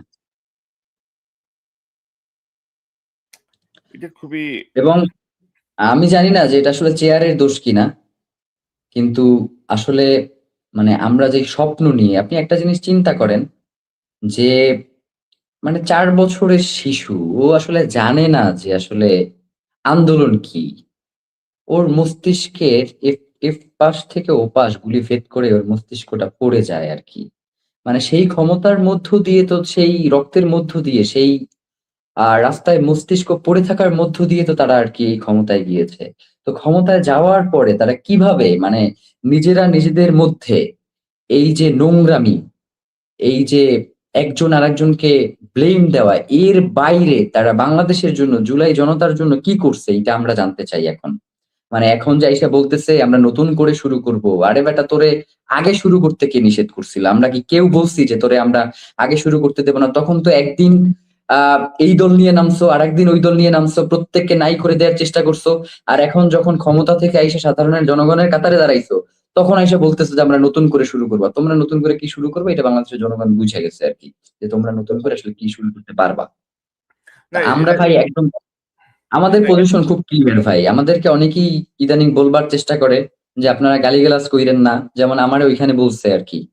যখন আন্দোলন করতেছিলাম তো তখন আমি আরকি বলছিলাম যে, "যেই হারামজাদারা জুলাই জনতার মধ্য দিয়ে ক্ষমতায় গেছে, তারা যদি জুলাই জনতার দায় স্বীকার করতে, জুলাই জনতার প্রতি যে তোমাদের দায়, এইটারে যদি পালন করতে না পারো, তাহলে জুলাই জনতার কোনো দায় নেই তোমাদেরকে ক্ষমতায় টিকাইয়া রাখা।" তো আমাদেরকে বিভিন্ন মাধ্যম থেকে বলা হয় যে, "আপনার আ ইসের ভাষা সংযত করা উচিত। আপনি সুন্দর করে কথা বলেন।" তখন আমি বলছিলাম যে, "তাইলে এই উপদেষ্টাদেরকে আমার সামনে নিয়ে আসেন, আমি প্রত্যেকটা একটা করে চুমা দেই। এর বাইরে তো আমার আসলে করবার কিছু নাই।" না, আমাদের মধ্যে এক ধরনের বিশাল, বিশাল সুশীলতা জন্ম নিচ্ছে। বাট আ মানে এই যেটাকে আমি বলব একটা ম্যাসিভ চেঞ্জ ১৮ সালের যে কোটা বিরোধী আন্দোলন, সেই সময় থেকে আমরা দেখেছি যে আমাদের শিক্ষার্থী বা আমাদের সবাই এক ধরনের মানে কি বলবো? এটা হচ্ছে ধরেন ক্ষোভের সর্বোচ্চ বহিঃপ্রকাশ। কারণ আমি আপনাকে মারতে পারতেছি না, আমি আপনাকে একটা গালি দিলাম। এরকম একটা জায়গায় চলে গেছে এবং ইদানিং আমি দেখছি ১৮ সাল থেকে যেটা শুরু হয়েছিল।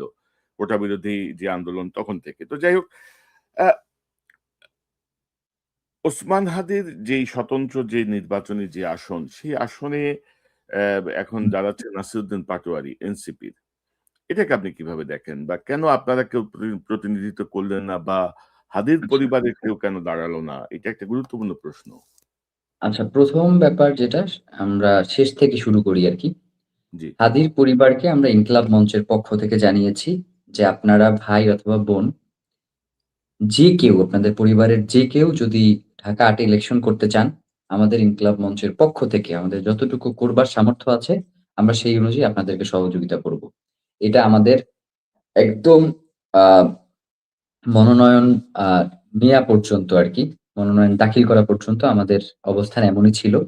এবং ইনকিলাব মঞ্চ আপনি জানেন যে শহীদ ওসমান হাদি আপনাকেও বলেছে যে জি। ইনকিলাব মঞ্চের শহীদ ওসমান হাদি একজন ভোকাল ছিলেন। কিন্তু যেকোনো সিদ্ধান্ত উনি তার পুরো টিমের সাথে পরামর্শ করে এরপরে সিদ্ধান্ত গ্রহণ করতেন। তো আমরা শহীদ ওসমান হাদির শাহাদাতের পর পুরো টিম নিয়ে বসেছি ঢাকা ৮ এর ব্যাপারে। তো পুরো টিম আমাদেরকে জানিয়েছে যে শহীদ ওসমান হাদির হত্যার বিচার এই পুরো প্রক্রিয়াটা নিশ্চিত না করে তারা এই মুহূর্তে নির্বাচনে যেতে ইচ্ছুক নয়। এবং আমি আমার টিমের পূর্ণ সমর্থন এবং তাদের এইটার যৌক্তিকতা উপলব্ধি করেই ঢাকা ৮ এ ইলেকশন না করবার আমাদের ইনকিলাব মঞ্চ এবং আমি সিদ্ধান্ত নিয়েছি। পাশাপাশি আ আপনার আপনাকে এটাও জানিয়ে রাখি যে ঢাকা ৮ এ শহীদ ওসমান হাদির আসলে কোনো প্রার্থী নেই। ঢাকা ৮ এ না, পুরো বাংলাদেশেই শহীদ ওসমান হাদির কোনো প্রার্থী নেই। আ শহীদ ওসমান হাদি আপনারা শহীদ ওসমান হাদিকে চাইলে ধারণ করতে পারবেন। শহীদ ওসমান হাদির যে আদর্শ রয়েছে, সেটাকে নিয়ে আপনারা সামনে এগোতে পারবেন। কিন্তু আমরা বাংলাদেশের জনগণের কাছে যেইটা আমাদের প্রত্যাশা, সেটা হচ্ছে আপনারা অবশ্যই তার ব্যাকগ্রাউন্ডটা একটু চেক করবেন। যে তার আগের পজিশন কি ছিল, পরবর্তী পজিশন কি হয়েছে। যেমন আমরা এমনও দেখেছি যেই ছেলে শহীদ ওসমান হাদিকে বলেছে যে শহীদ হাদি কে এবং হাদি ইতর আরো অনেক ধরনের কথাবার্তা বলেছে, আহ সেই ছেলেকে আমরা দেখেছি যে জানাজার পরে সে খাটিয়ে ধরেছে। তো এই কাজগুলো তো হয়েছে।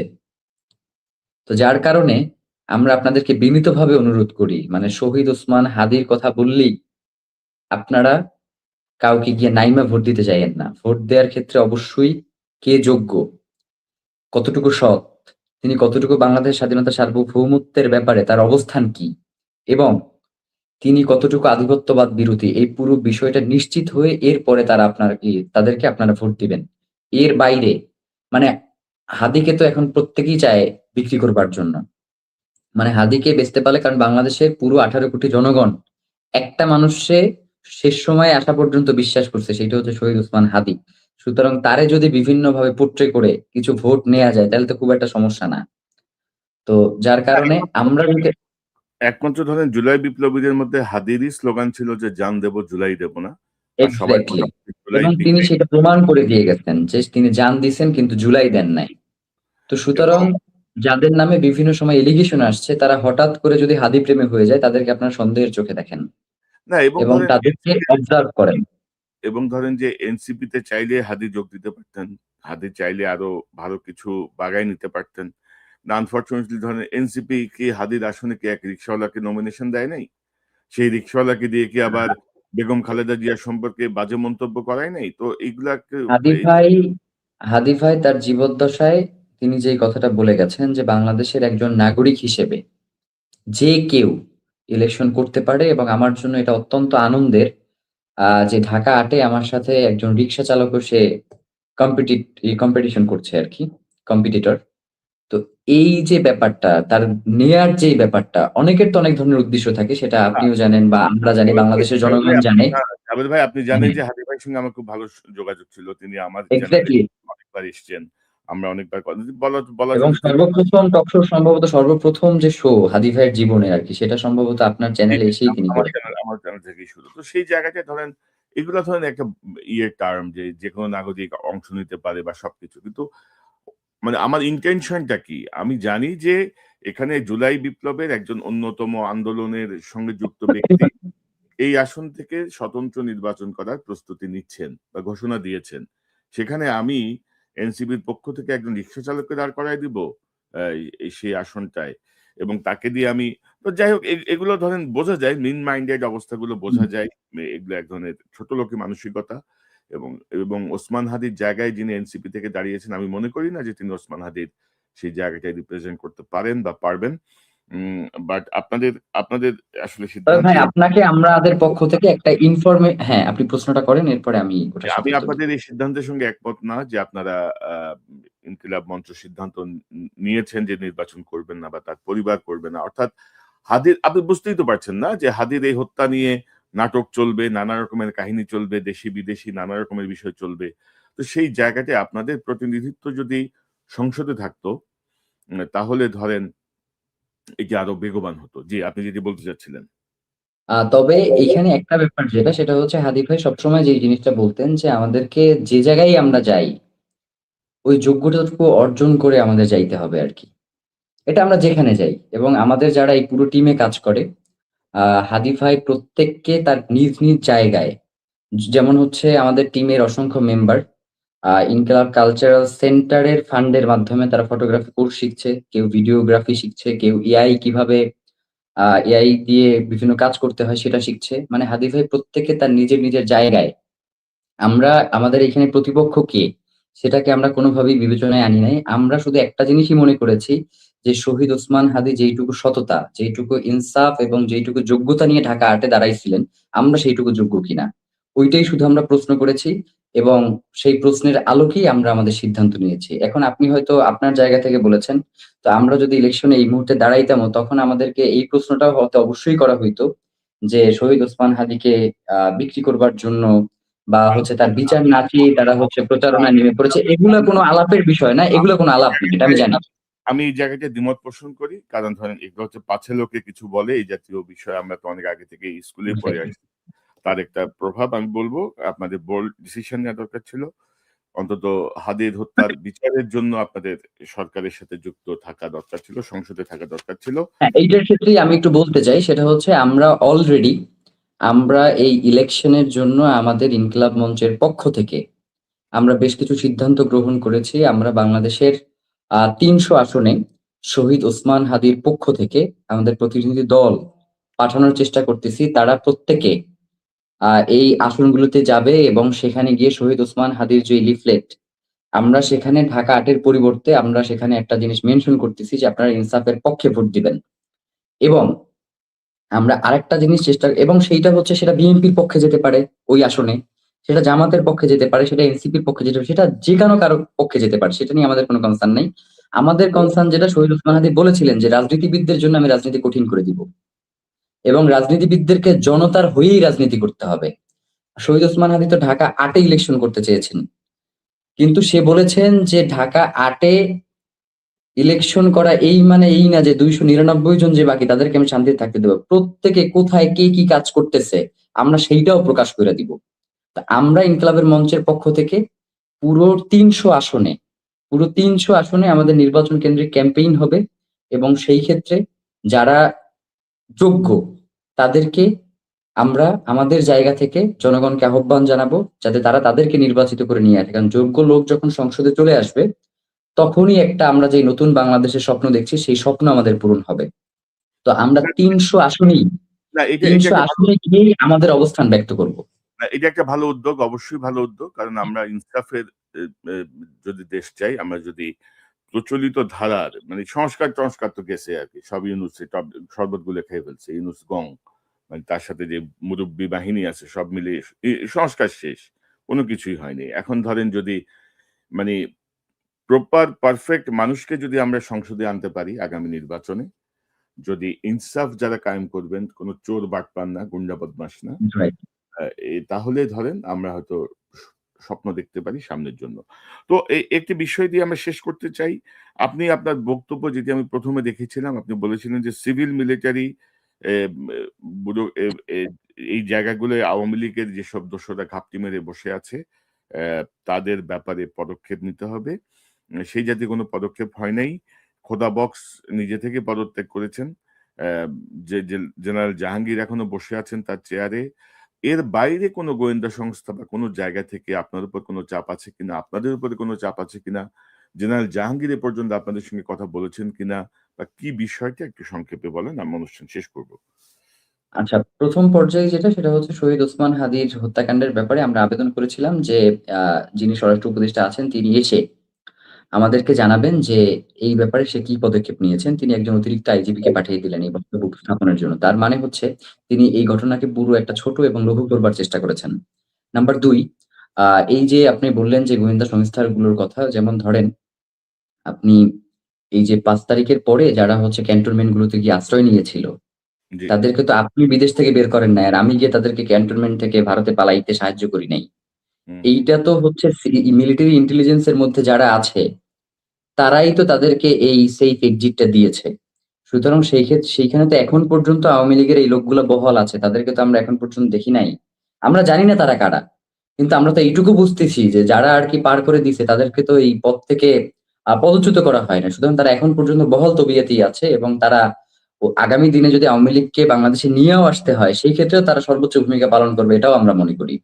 তো সেই ক্ষেত্রে আমরা বলেছি যে মিলিটারি ইন্টেলিজেন্স এর মধ্যে যারা আছে তাদেরকে গ্রেফতার করতে হবে এবং সিভিল, আপনি বলেন যে আমলাতন্ত্রে আসলে কোন পরিবর্তনটা হয়েছে? আমলাতন্ত্রের কাঠামোর মধ্যে মানে হচ্ছে আপনার কাছে কি মনে হয় যে এই ১.৫ বছরে দুর্নীতি খুব কম হইছে?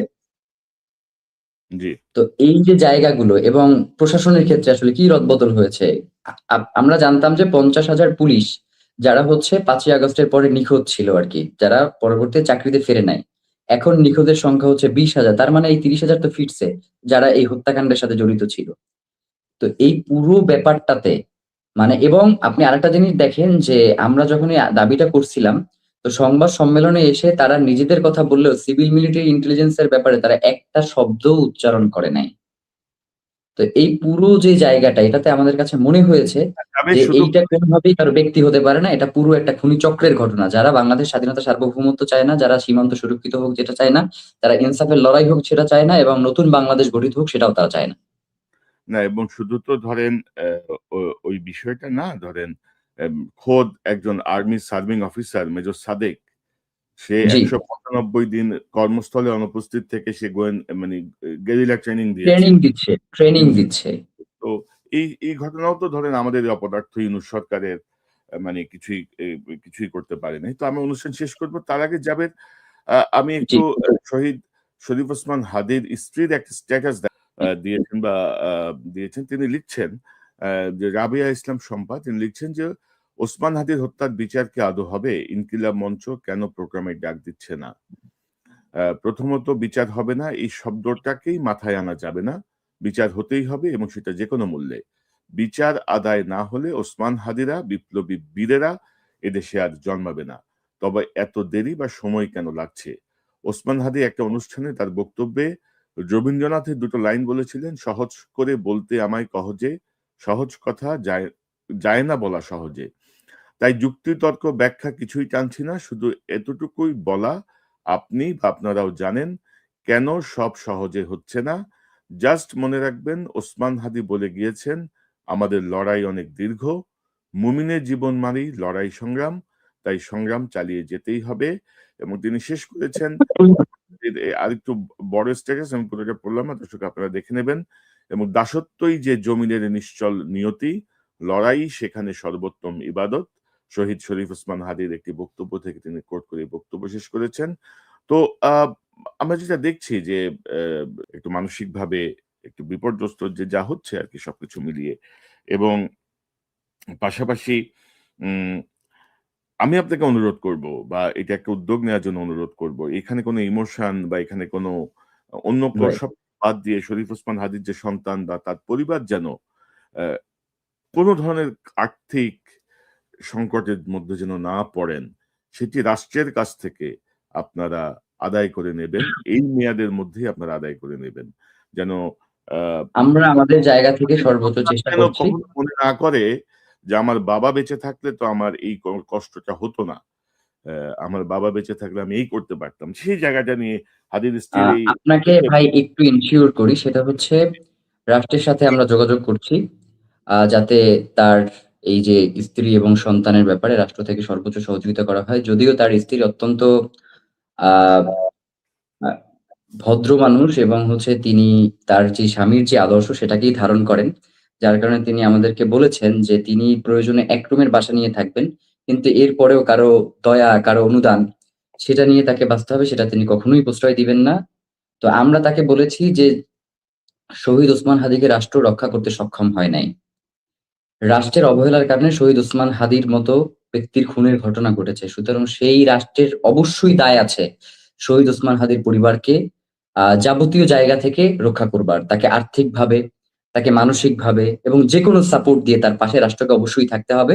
তো সেই জায়গা থেকে আমরা রাষ্ট্রের সাথে যোগাযোগ রাখছি এবং তারা এখন পর্যন্ত আমাদের সাথে যোগাযোগ কন্টিনিউ করতেছেন এবং পাশাপাশি এটাও বলে রাখি রাষ্ট্র যদি কোন ধরনের সহযোগিতা নাও করে, ইনশাআল্লাহ শহীদ ওসমান হাদির পরিবার ইনশাআল্লাহ কখনো এটা ফিল করবে না। মানে তার সন্তানকে তো আমরা বাবার যে ফিল এইটা তো কোনদিন দিতে পারব না। এই অভাবটা তার থেকেই যাবে। আপনি হয়তো জানেন না যে সে সবেমাত্র আরকি বাবা, বাবা বলতেছে আরকি। আমরা বাসায়ও যাই না আরকি। মানে এই ব্যাপারগুলো তো আমাদের জন্য নেয়া খুব কঠিন। আব্বা, আব্বা বলে ডাকে। শহীদ ওসমান হাদি তো হুম, হুম। আ বাসায়ও যেতেন না খুব একটা এবং আ তার ছেলে এখন নারায়ে তাকবীর বলা শিখেছে আরকি। বাসায় বসে একা একাই আরকি ওই ভাঙা, ভাঙা এসে নারায়ে তাকবীর বলে। ওই সারাক্ষণ ওই ভিডিওগুলো হয়তো দেখা যায় তার মা দেখে, এর পাশাপাশি দেখে। তো সেই ক্ষেত্রে আমরা আপনাকে এতটুকু আশ্বস্ত করতে চাই যে পুরো বাংলাদেশের সরকার বা কেউ যদি সাহায্য নাও করে, আমরা ইনশাআল্লাহ শহীদ ওসমান হাদির পরিবারকে এইটা কখনোই ফিল করতে দিব না। অন্তত আর্থিকভাবে এবং মানসিকভাবে যে শহীদ ওসমান হাদি এই মুহূর্তে না, আমাদের অবশ্যই না। মাঝে নেই। সেটি সেই আস্থা আপনাদের আপনাদের যেই কার্যক্রম বা আপনাদের যে বক্তব্য কথাবার্তা আমরা আস্থা রাখতে চাই আপনাদের উপরে। কিন্তু রাষ্ট্রের যে দায় সেটি ইমোশনাল কোনো গ্রাউন্ড এ যেন এক্সাক্টলি। বাস্তবায়িত হয়, এবং রাষ্ট্র ব্যর্থ হয়েছে, রাষ্ট্রের ক্ষতিপূরণ দিতে হবে, রাষ্ট্রের রক্ষণাবেক্ষণ করতে হবে। আর আনফরচুনেটলি এনজিও মার্কা সরকার তো ৳২ দিয়ে মানে ৳২ দিতেও কলিজা ফেটে যায় কিন্তু এগুলার। আমি দেখতেছি তো। জুলাই বিপ্লবীদের সাহায্যের নমুনা দেখে আপনারা নিশ্চয়ই বুঝতে পারতেছেন। একটা অন্ধ ছেলে, একটা পঙ্গু ছেলে, একটা নিহত পরিবারের পাশে তারা কি পদ্ধতিতে দাঁড়াইছে এই ফকিরের দল, এটা তো আপনি দেখছেন। ভিক্ষা করে এনে যাদের চলা স্বভাব, তাদের কাছ থেকে আপনি ওই উদারতা কিন্তু পাবেন না কখনোই। মানে ইউনূস সহ যা আছে সবই তো এনজিও, ভিক্ষা করে আদায় করে নিতে হবে আর কি। জি। তো আদায় করে নেবেন। সময়ও বেশি নাই। এর মধ্যে যতটুকু সম্ভব জি, আদায় করে নেবেন। নিশ্চয়ই আমরা বিশ্বাস করি যে শরীফ ওসমান হাদীর এই হত্যার বিচার হত্যাকাণ্ডের হবে। বিচার হতেই হবে এবং আপনাদের মতো সহযোদ্ধা যারা আছেন তারা থাকবেন এবং ইনশাআল্লাহ আপনাদের এই ইনশাআল্লাহ। আন্দোলনে আমিও আপনাদের পাশে আছি, বাংলাদেশের অবশ্যই। মানুষের সাথে। সো যতটুকু সম্ভব আমার পক্ষ থেকে যদি কোনো ভূমিকা রাখা দরকার হয় সেটা আমি অতীতেও রাখার চেষ্টা করেছি, ভবিষ্যতেও রাখবো ইনশাআল্লাহ। জনাব আব্দুল্লাহ আল জাবের আপনাকে অসংখ্য ধন্যবাদ আপনার মূল্যবান অংশগ্রহণের জন্য। আপনাকে অসংখ্য ধন্যবাদ। দর্শক, অত্যন্ত গুরুত্বপূর্ণ ডিসকাশন। চার্জশিটে পুলিশ নাটক করছে, সরকার নাটক করছে, রেজওয়ানা আসিফ নজরুলদের নাটক চলছে, ইউনূসের নাটক তো মহানাটক, আরো বড় নাটক চলছে। তো এর থেকে বের হয়ে আসতে হবে এবং গুরুত্বপূর্ণ ইনফরমেশন যেটি, যে 12ই ডিসেম্বর যেদিন ওসমান হাদিকে গুলি করা হয়েছে সেদিনই ওবায়দুল কাদেরের মামলা চার্জশিট দেওয়ার কথা ছিল এবং হয়তো তার পরদিন হয়তো দেওয়ার কথা ছিল শুক্রবার, সেদিন ছিল শুক্রবার। তো তার আগেই ধরেন এই মামলার অন্যতম প্রধান সাক্ষী ওসমান হাদিকে সরিয়ে দেওয়া হয়েছে। সে বিষয়টিকে উপেক্ষা করা হয়েছে এবং চার্জশিটের নামে পুলিশের যে নাটক আপনারা দেখছেন যে এদের মধ্যে কোনো সংশোধন এরা হয় নাই। এরা এখনো মানে দায় সারা সবকিছু একটা মানে কি বলবো এগুলো এসব দেখে মানুষ একটা সময় অভ্যস্ত ছিল, মানুষ পরিবর্তন চেয়েছিল কিন্তু সেই পরিবর্তন হলো না। আহ এটা আমাদের দুর্ভাগ্য, তবে পরিবর্তন হবেই। আহ যে দেশে সংস্কারের জন্য, ন্যায়ের জন্য ১৪০০ ছাত্র জনতা জীবন দেয়, শিশুরা জীবন দেয়, না জীবন দিয়ে দেয়, সেই দেশে আসলে আমার মনে হয় যে কেউ যদি ভুল সিদ্ধান্ত নেন, কেউ যদি ভুল পদক্ষেপ নেন, কেউ যদি আবারও অনেক কিছু চাপিয়ে দেওয়ার চেষ্টা করেন, তারা ভুলের স্বর্গে বাস করবেন। কারণ ছাত্র জনতা যেভাবে রাজপথে নেমে এসেছিল প্রয়োজনে তারা আবারও নেমে আসবে। অন্তত বিভিন্ন সময় বিভিন্ন জনের সঙ্গে যখন কথা হয়, এই বিষয়টি আমার কাছে অনেক বেশি স্পষ্ট। অনেকে পর্যবেক্ষণে রেখেছেন, অনেকে এখন অনেক মচমচ কথা বলছেন, কড়া, কড়া কথা বলছেন। তাদের ভূমিকা আমরা দেখেছি অতীতে কি ছিল, এখনো দেখছি কি আছে। তাদের লোভের চোখ চিকচিক করছে তাদের লোভে। তো সেই জায়গাগুলো মানুষ কখনো গ্রহণ করবে না। সাময়িকভাবে হয়তো ভাবছেন যে শরীফ ওসমান হাদিকে অ্যা অ্যা এভয়েড করে বা তার বিচারের জায়গাটাকে এভয়েড করে বা চুপ থেকে আপনারা আপনাদের স্বার্থ হাসিল করবেন। কিন্তু আখেরে হাসিনা যেভাবে পালিয়েছে তার থেকেও ভয়ংকর অবস্থা হবে। অ্যা পুলিশ, সেনাবাহিনী, প্রশাসন সকল জায়গায় দেখেন হাসিনার লোক বসানো। সকল জায়গায় হাসিনার একচ্ছত্র নিয়ন্ত্রণ থাকার পরেও হাসিনা কিভাবে পালিয়েছে। তার যদি 0.00001% সম্ভাবনাও থাকতো, হাসিনা কিন্তু দেশ ছেড়ে পালাতো না। কিন্তু তাকে পালাতে হয়েছে। এটি ইন্ডিকেট করে যে জনগণের শক্তি, জনগণ যখন ফুঁসে ওঠে তখন আ কোন এস্টাবলিশমেন্ট দিয়ে কাউকে ঠেকিয়ে রাখা যায় না। সো আমার মনে হয় যে জনগণের পক্ষে থাকুন। আমরা সকল হত্যাকাণ্ডের বিচার যেমন চাই, শরীফ ওসমান হাদির যে নির্মম হত্যাকাণ্ড আ তার বিচার অবশ্যই চাই এবং আমরা চাই যে এই ইউনূস সরকার ক্ষমতায় থাকতেই যেন তার একটা বিহিত হয়। কারণ তার পক্ষে হয়তো ভারতে যদি সে পালিয়ে যেয়ে থাকে, তাকে সেখান থেকে নিয়ে আসে এবং বিচারের মুখোমুখি করা। এবং এই হত্যার সঙ্গে যারা যুক্ত নেপথ্যের কারিগররা তারাও সমান অপরাধী, তাদেরকেও কোনো ছাড় দেয়া যাবে না। সেটি যেই রাজনৈতিক দলেরই হোক, সেটি যেই গোয়েন্দা সংস্থারই হোক। দর্শক, এই চ্যানেলটি সাবস্ক্রাইব করে আমাদের পাশে থাকুন। এই চ্যানেলের মেম্বারশিপ নিয়ে আমাদের পাশে থাকুন। আবারও দেখা হবে ইনশাআল্লাহ। আসসালামু আলাইকুম।